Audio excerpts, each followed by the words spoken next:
आपसे कल मैंने नाभि चक्र के बारे में कहा और ये भी कहा कि अगर हमारे देश का नाभि चक्र अगर प्रबुद्ध हो जाए तो कोई वजह नहीं कि हमारे देश की गरीबी पूरी तरह से मिट जाए। अब इस नाभि चक्र पे एक बात ज़रूर बतानी होगी, जो कि मैंने पहले भी कहा आपसे, कि इस पे दो तरफा दो नाड़ियाँ इसके साथ में चलती हैं और बहुत ही निगड़ित है, बहुत ही नज़दीक है। इन नाड़ियों में से जो चंद्र नाड़ी है वो हमारे सबकॉन्शियस में जो कुछ भी हमारे दिमाग में, जैसे कोई स्वाद हमको मिला या पेट में जो भावना हुई, जो भी कुछ है वो इसी से कार्यान्वित होता है, सबकॉन्शियस की आइडिया। जैसे समझ लीजिए बहुत से लोग हैं उनको एलर्जीज है।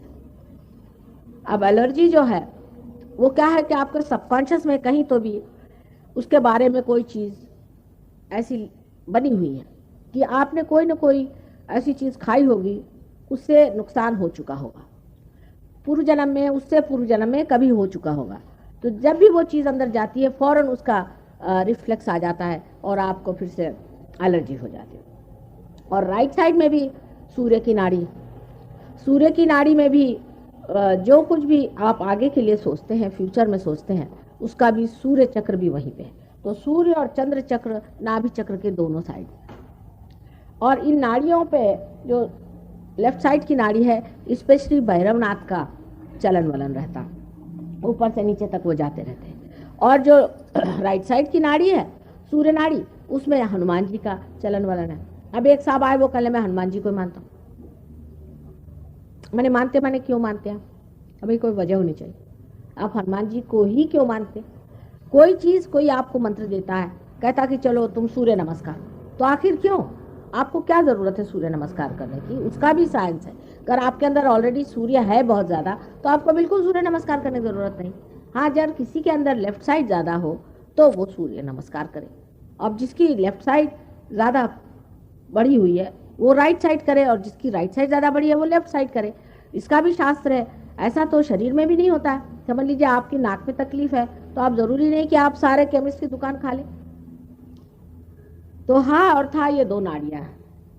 इस नाड़ी को स्वच्छ रखने के लिए आसनादि जो भी बताया गया है, ये पूरा हठ योग अष्टांग योग है। उसमें कोई आप एक चीज़ लेकर के करें सिर्फ कि हम आसन कर रहे हैं, वो तो बहुत ही गलत चीज़ हो गई। क्योंकि आप किस लिए कर रहे हैं, कौन से चक्र पे कर रहे हैं, उसकी क्या ज़रूरत है, वो बगैर जाने हुए बस सब सवेरे से उठे पश्चिमोत्तासन करो, ये आसन करो, वो आसन करो। और ये भी ज्ञान जो हमारे पास आया है, ये उन लोगों ने वो लोग लाए हैं जो कि जंगलों में गए और वहाँ पर गुरुओं के साथ रहे भी, और गुरुओं ने कहा कि तुम ठीक नहीं जाओ। वो तो निकालने पे ही लगे रहते हैं। गुरु लोग तो बहुत मुश्किल से टिकाते हैं। उनकी तो 7 मंजिल पहले चढ़नी पड़ती, पहले किस पे एक चिमटा मारते रहते हैं, देखते हैं कि इसकी खोपड़ी कहाँ तक साबित है, इसकी श्रद्धा कहाँ तक है हमारे ऊपर। जब वो बिल्कुल ही ठिकाने का हो जाता है तब उसे एक्सेप्ट करते हैं। तो ये जो बीच के निकले हुए आधे अधूरे लोग होते हैं, ये बस ये आसन कहीं कुछ लेकर के चले आए और लगे गुरुजी बन गए और सिखाने लगे। उससे इतना नुकसान होता है कि हठ योग करने वाले, जो सो कॉल्ड हठ योग जिसे मैं कहती, सिर्फ आसन करने वाले का हमेशा हृदय चक्र पकड़ जाता है। अभी एक साहब होंगे यहाँ भी बैठे हुए, उनको हठ योग में हृदय का विकार हो गया। तो उनको फिर उन्होंने बताया कि अब हृदय का विकार हो गया तो अब ये दूसरे आप आसन करो, वो भी हृदय के। तो मैंने कहा कि ये किस सिलसिले में? माने सम्यक ज्ञान, जिसे कहते हैं इंटीग्रेटेड नॉलेज, ये तभी हो सकता है जब आप पूरी चीज को देखें। तो ये दो नाड़ियाँ जो नाभि चक्र के दोनों तरफ में है, इन दोनों का बड़ा ख्याल रखना चाहिए। उसमें से जो लेफ्ट साइड की नाड़ी है, उसी के कारण मैं आपसे गुरुओं को मना करती हूँ। वो ऐसे कि इस तरफ में जितना कुछ मृत है, जो कुछ सबकॉन्शियस में है, जो भूत है, वो सारा है। उससे आगे आपके कलेक्टिव सबकॉन्शियस है लेफ्ट साइड। तो जो कुछ मरे हुए हैं वहीं पर हैं। अब कुछ लोग ऐसे होते हैं मरने के बाद भी वो तृप्त नहीं होते, बड़े दुष्टात्मा होते हैं। कभी आत्महत्या की वजह से, कोई माँ बाप भी ऐसे होते हैं मर जाते हैं, उनको लगता है चलो बच्चों पे फिर से आ जाए, वो वही मंडराते रहते हैं। ये लोग जो मंडराने वाले हैं, यही जो है हमारे ऊपर असर कर जाते हैं। इन्हीं को बैड स्पिरिट्स कहते हैं और इन्हीं को स्पिरिट्स भी कहते हैं अंग्रेजी में। अरे ये भूतात्मा होते हैं। और ये जो भूतात्मा है, इनमें से जो लोग समझदार होते हैं वो अपनी जगह चले जाते हैं प्रेत लोग में। वो कोई आपके अंदर घुसते नहीं, आप पे असर नहीं करते। पर ऐसे बहुत से लोग मंडराते रहते हैं। फिर आजकल के ज़माने में जो बहुत से गुरु लोग हैं, ये सब लोग राक्षस हैं, बहुत से राक्षस ही इसमें, जैसे महिषासुर ने जन्म ले लिया है, रावण ने जन्म ले लिया है, और बकासुर ने जन्म ले लिया है, और कैसे नाम का है, रक्त बीज ने जन्म ले लिया है। बहुत से लोगों ने, बहुत से राक्षसीनों ने भी जन्म ले लिया, अब वो गुरु बने बैठे। तो ये लोगों ने भी बहुत से ऐसे अपनी आर्मी लेके आए हुए हैं जो कि वायरस की जैसी है। वो आज्ञा चक्र पे बिठा दें आपके, तो वो चली जाएगी आपके लेफ्ट साइड में, आप खिंच जाएंगे उधर।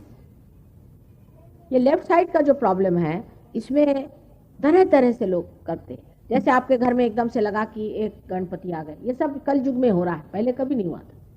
आपने सोचा मेरे घर में माँ गणपति आ गया, मैं क्या करूं? मैंने कहा समुद्र में फेंक डालो बेटे उसको। गणपति लाने की क्या जरूरत है? ये परमात्मा के काम नहीं, मटीरियल चीजों को इधर से उधर हिलाने का भगवान को कोई और कोई काम नहीं। तो अब वो गणपति आ गए, उसकी पूजा शुरू। आज जैसे यहाँ देवी जी बैठी थी, इन पे भी वैसी ही बाधा है लेफ्ट साइड। उससे शरीर में तकलीफ होने लगती, बदन हिलने लग जाता है। सारा जितने भी हमारे यहाँ मेंटल केसेस हैं, ये सारी लेफ्ट साइड की वजह से आती है। अब बहुत से घरों में भी ये चीजें होती हैं, ऐसे प्रेतात्मा होते हैं। कल ही एक सरदार जी आए थे, उनको, उनकी पत्नी को बहुत तकलीफ थी। पता हुआ उनका पुराना घर है, उनको रात में कुछ कुछ दिखाई भी देने लग गया। क्योंकि जब आप उस एरिया में चले जाते हैं, सबकॉन्शियस के एरिया में चले जाते हैं, तो आपको ये भूत वूत दिखाने भी लगते हैं। ये बात सही है कि ये है, लेकिन उसके रास्ते में जाना नहीं चाहिए। इसमें सबसे बड़ा काम क्राइस्ट ने किया। क्राइस्ट आज्ञा चक्र पे है, उन्होंने सबसे ज्यादा इस पे काम किया कि भूत और प्रेत के अंदर जाना नहीं, उनसे कोई मतलब रखना नहीं। लेकिन आपको आश्चर्य होगा कि सबसे ज्यादा ईसाई लोग भूत प्रेत को मानते और उन्हीं के अंदर घुसते। माने लंदन में कोई ऐसा चर्च नहीं होगा जिसके अंदर मुर्दे न गड़े हों। अगर आप रियलाइज हो ले तो आप उस चर्च में जा ही नहीं सकते, पहले मुर्दे गाड़ के रख दो। कोई आप वेस्टमिनिस्टर ढाबे में जाइए तो वहां सारे राजे महाराजे जिन्होंने 7-7 बीवियां मार डाली, उनके मुर्दे गड़े। अरे कोई सेंट के भी हो तो ठीक है, समाधि बनी हुई है। राजा महाराजाओं के गाड़ने तो बहुत ही गलत बात है, क्योंकि उन्होंने पता नहीं, वहां के खासकर बड़े अनाचारी होते हैं। अपने यहाँ तो सदाचारी लोग होते हैं, लेकिन वहां तो अनाचारी लोग होते हैं बिल्कुल, राजा महाराजा। और वो वहीं मुर्दे गड़े पड़े हुए, और सारे लोग वहाँ प्लानचेट करेंगे। उनके यहाँ पेंटिकॉस्टल्स, क्या क्या सारा क्रिश्चियन धर्म में सबसे ज्यादा भूत विद्या। लेकिन यह भूत विद्या अपने यहाँ भी कम नहीं है। तांत्रिकों ने भूत विद्या बहुत हासिल कर ली है, और वो यही, किसी को आप उनको 5 रुपया दे दीजिए, वो किसी को कहेंगे इसको हम खत्म कर देंगे, उसको ये कर देंगे, उसके पीछे भूत लगा देंगे। ये बहुत ही कॉमन चीज है। आदिवासी लोग ये बहुत काम करते हैं। अब वो लोग गुरु बन के भी घूमते हैं। आपके अंदर एक भूत भर दिया, आप है उनकी अंगूठियां पहना रहे हैं, उनको कपड़े दे रहे हैं, जेवर दे रहे हैं। इसमें एक दो अनुभव आपको बताया। एक देवी जी बहुत रईस घर की थी, और उनके पति साहब आए, उससे कहने लगे कि मुझे बाबा जी ने एक अंगूठी दी। तो मैंने कहा भाई आप बहुत रईस आदमी हैं, आपके पास कितनी अंगूठियाँ? कहले मेरे पास बहुत अंगूठियाँ। फिर मैंने कहा आपने अंगूठी क्यों ली? कहले उन्होंने दी प्रसाद तो मैंने ली, पर मैंने कहा तुमको क्यों दी? तुम्हारे ड्राइवर को देते। और ऐसे अगर दाता है तो अपने देश का सारा इकोनॉमिक प्रॉब्लम सॉल्व करो भाई। तुमको दी काहे के लिए? क्योंकि तुमसे कुछ ना कुछ ठगा होगा। कहले ठगा तो नहीं। मैंने कहा फिर तुम मेरे पास क्यों आए? मैं तो ये सब नहीं देने वाली तुमको, अंगूठी वगैरह तो तुम जाके सराफा में खरीद।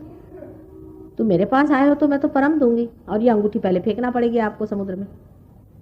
तो कहले नहीं माँ, हम तो इसलिए आए हैं कि हमारे घर के बहुत से हीरे गायब हो रहे। मैंने कहा आपकी पत्नी को लेके आइए, वो लेडी डॉक्टर है। वो आई तो देखा कि उस पर बिल्कुल भूत बैठा हुआ। उसको बंधन दिया, देखती हूँ उसके अंदर भूत बैठा हुआ। फिर निकाला उसका भूत, हमने उससे बातचीत करनी शुरू की। हमने कहा कि भाई क्या होता है? कहले पता नहीं, कोई मेरे अंदर आदमी आता है और मुझसे कहता है कि ये पत्थर है, ये पत्थर है, ये बाबा को दे दो। तो मैं ही खुद निकाल के देती हूँ, मैं खुद देती हूँ। तो मैंने कहा अच्छा।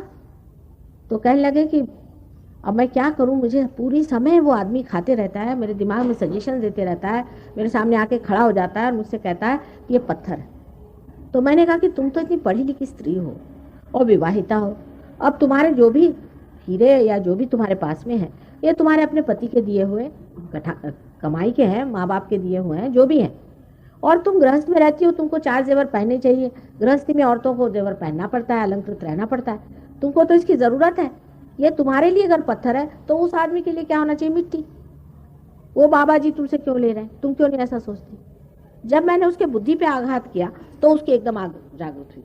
अभी तर तर तर तर तर वो कांपने लगे। बहरहाल अब तो ठीक है और उनके प्रश्न भी सॉल्व होगा। लेकिन एक बता रही हूँ मैं आपसे बात कि इस तरह की चीजें लोग करते हैं कि आदमी को किस तरह से भुलावे में डाला जाए। अब वो अंगूठी जब तक आप पहने रहेंगे, आपकी मजाल नहीं कि आप और कोई बात सोचें, आप अभिभूत रहेंगे उस अंगूठी से। यहाँ तक कि आप अगर एक टीका यहाँ लगा ले उनके हाथ से, गए आप, क्योंकि वो भी बड़े होशियार होते, वो आपकी कमजोरी जानते कहाँ काम करना है। तो लेफ्ट साइड के आदमियों में अनेक तरह की कमजोरियां होती हैं और अनेक तरह से आपको पकड़ते हैं। विशेषता औरतें होती हैं, औरतें इस मामले में बहुत कमजोर होती हैं। अब उनसे शुरू किया उनके पति का बखान कि तुम्हारे पति तुम्हारा ख्याल रखते हैं, तुम्हारे लिए जेवर बनाते हैं। उसने कहा नहीं भाई, वो तो कुछ है, उनकी कोई दूसरी औरत है। अब भर दिया उसके मन में किंतु, और मैं तुम्हारा पूर्व जन्म का पति हूँ। ऐसे तो बहुत से करते हैं। इस तरह की बेवकूफ़ी की बातें बड़ी पढ़ी लिखी औरतें भी विश्वास करती हैं, मैं आपसे बताऊं। और फिर हो गया, उसके बाद में सारे जेवर जो है उनको दे दे। ये लेफ्ट साइड की जो बात है ये अपने यहाँ इसलिए भी बढ़ गई है क्योंकि इतने तरह तरह के गुरु निकल आए हैं और इन्होंने यही विद्या, सारी प्रेत विद्या, श्मशान विद्या वगैरह जो थी ये करें। इसे हमारे यहाँ पहले भानुमति का पिटारा कहते थे। समझ लीजिए हमारे पिता के समय के जो लोग थे वो सब ये बातें जानते थे, लेकिन आप लोग अंग्रेज हो गए। आपने मैकाले साहब ने आपको अंग्रेजी सिखा दी, आप सभी जानते हैं। अभी भी अपने आदिवासी लोग वगैरह ये काम काफ़ी करते हैं, यहाँ पर खोप लेंगे और वहाँ से खून नहीं निकलेगा, और कभी कभी वो अपने को लटका देंगे और इधर से उधर कूदेंगे। और ये क्या परमात्मा के काम हो सकते?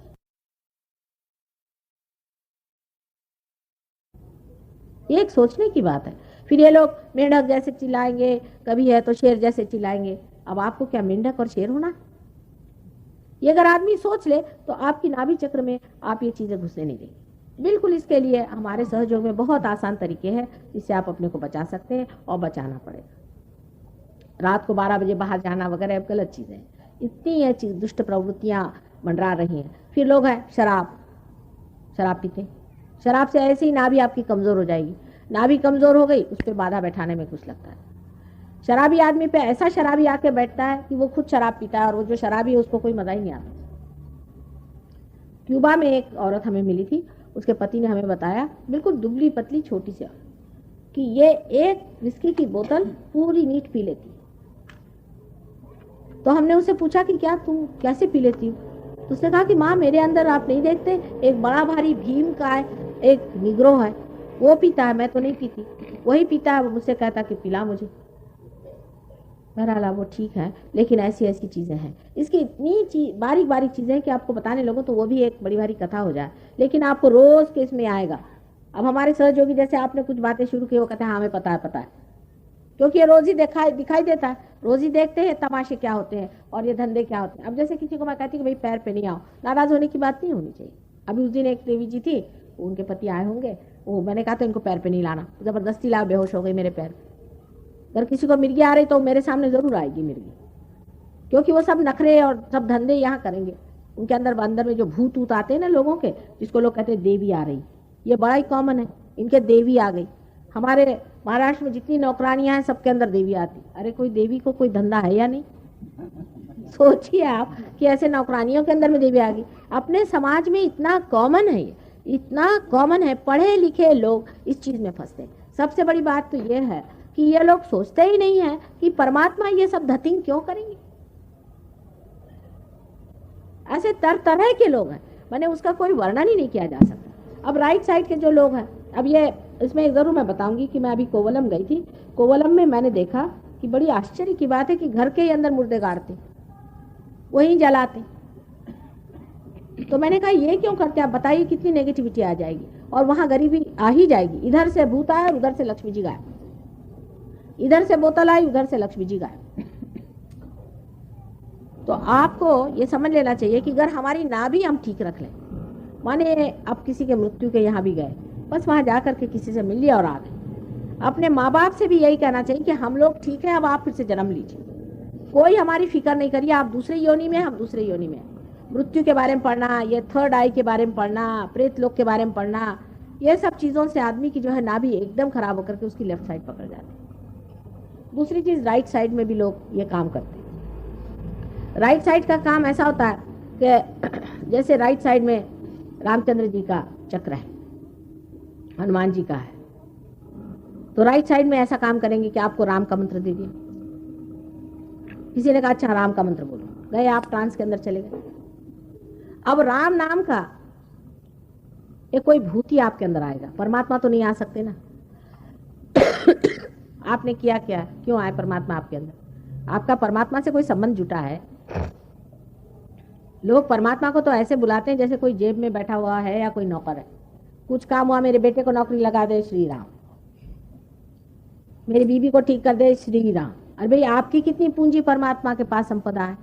मैं तो कहती हूँ कि एक अगर आपको राजा से मिलना हो तो भी आपको 17 मर्तबा पता करना पड़ता है, झुकना पड़ता है, पूछना पड़ता है, तब आप जाके मिलते हैं। एकदम डायरेक्ट आप मिल नहीं सकते। और जो राजाओं के महाराजा हैं उनको आप इस तरह से पुकारते हैं जैसे आपके बगल में बैठे हो। इसी तरह की कोई भी नाम दे देंगे, कोई आइम दे देंगे, कोई रीम दे देंगे। और कुछ कुछ लोग तो यहाँ तक नाम अजीब अजीब देते हैं कि अमेरिका से साउथ अफ्रीका से एक साहब, उनको संस्कृत नहीं आती है, तो उन्होंने नाम लड़कों को सिखाया। ये हमारे शिष्यों में से कुछ वहाँ से आए हुए हैं। उनको वो बेचारे 1 साल तक रटते रहे नाम, क्या, इंगा पिंगा ठिंगा। ये तो एक साधारण हिंदुस्तानी भी समझ लेगा, लेकिन वो बेचारे 1 साल तक रटते रहे और सब उनका आज्ञा चक्र पकड़ा हुआ, नाभि चक्र पकड़ा। तो ये दोनों जो नाड़ियां हैं, इसको समझ लेना चाहिए। ये भूत विद्या है। जो मरे हुए लोग जो बहुत एम्बिशियस हैं वो राइट साइड में जाते हैं। वो आपके अंदर आ गया, समझ लो एक भूत ऐसा कि जो इस जिंदगी में आराम से नहीं बैठ सका, ना किसी को बैठने दिया। अब वो उसको लगा कि मैंने तो कुछ काम ही नहीं किया, वो आपके अंदर आ गया भूत बनकर। तो आपको ऐसा दौड़ाएगा कि आपकी चाल तो होगी साइकिल की और वो आपको जेट के हिसाब से ले जाएगा। थोड़े दिन में आपकी बॉडी जो है ऐसे ऐसे होने लग जाएगी। ऐसे लोग हमेशा 10 साल के बाद में रैटल करने लग जाते, सारा बॉडी से हिलने लग जाता है। इसको समझना चाहिए चीज क्या है, इसको जानना चाहिए कि सुप्रा कॉन्शियस से आए हुए ये भूत है और ये आपके अंदर घुस गए। पर बड़े बड़े गवर्नमेंट इस चीज को मान रही, क्योंकि उनको ऐसे लोग चाहिए जो जल्दी से काम करें। उनके अंदर एक भूत बिठा दिया। सोचना चाहिए कि ये कैसे होता है। अच्छा, उनको नो हाउ वो बताएंगे नहीं, जैसे मैं आपसे कुंडलिनी और ये सारा बारीक बता रही हूँ और आप भी पार होने पर इसको मैन्यूवर कर सकते हैं, वैसा वो कुछ नहीं बताएंगे। वो कहेंगे, वो नहीं बताएंगे, बस तुम नाम रटो। और भूतों की जमात है इनके पास है। और अजीब अजीब, अभी एक साहब ने मेरे पास आए थे लंदन, वो अमेरिका में यही काम कर रहे हैं, भूत के टीचर हैं। तो उनकी हालत, वो श्रृंग, उनमें कहले मैं श्रृंग का नाम लेता हूँ। मैंने कहा भाई श्रृंग तो बड़े भारी मुनि थे, ये पता नहीं कैसे क्या इनको भूत कैसे चढ़ गया। तो मैंने कहा होता क्या है, कहले मैं पूरी समय सुसाइड करता। मैं उसके माँ बाप लेके पहुंचे कि 3 बार ये कूद पड़ा है, करें क्या इसको। तो मेरे से कहने लगा कि पता नहीं मेरे अंदर क्या हो जाता है कि मेरे अंदर से ऐसा आता कि मैं मर ही जाऊँ। तो फिर मैंने देखा वो श्रृंग साहब जो थे, उनके एक ऐसे हॉर्न निकला हुआ था, कोई भूत थे, महाभूत।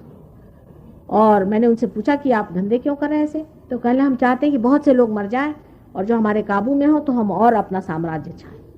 ऐसे ऐसे धंधे लोग कर रहे हैं, आपको उस दुनिया की खबर नहीं है। और इन सब चक्करों में आप आना नहीं, बीचों बीच रहो जो सुषुम्ना नाड़ी।